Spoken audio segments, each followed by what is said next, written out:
1931年9月18日深夜，沈阳柳条湖的一声爆炸拉开了改变历史的序幕。但诡异的是，这场行动并非政府的命令，连东京的高层都被蒙在鼓子里。这是一场典型的下级军官擅自行动。消息传回东京，内阁吓坏了，下令立刻停下，别把事情闹大。但前线的关东就根本不听啊！他们发现东北军竟然不抵抗，短短几天内，辽宁全境沦陷，日本国内舆论就彻底炸掉。老百姓非但没有骂那些军队抗命，反而将这帮赌徒视为民族的英雄。几个月后，首相全养义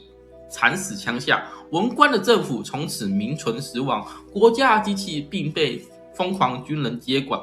那为什么当时的日本人如此疯狂呢？这得从1920年代开始说起。那时日本核心的出口商品是深丝，美国女性穿的丝袜的原料都来自于日本。在1929年，华尔街大崩盘大萧条横跨全球，美国人没钱那深丝的价格一年内暴跌60%以上，对日本农村简直是灭顶之灾当时出现了所谓丰收惊慌，米的价钱不如粪土深丝卖不掉，农民还还不起债，只能卖掉自己的女儿抵债。日本基层士兵多来自于农民出身，当他们在军里听到自己的妹妹被卖了，自己的父母饿死了，恨透那帮只会搞西化的政客，在军人眼里出路只有一条，既然英国和美国已经不带我们玩了，我们快穷死了嘛，那就直接去抢旁边的中国满洲，那里有煤有铁还有大豆，那是军部眼中的生命线。面对这种赤裸裸的侵略，那国际警察国联在干嘛呢？国际联盟国际联盟在干嘛呢？国联明确定义日本是侵略者，但日本代表在会场微微一笑，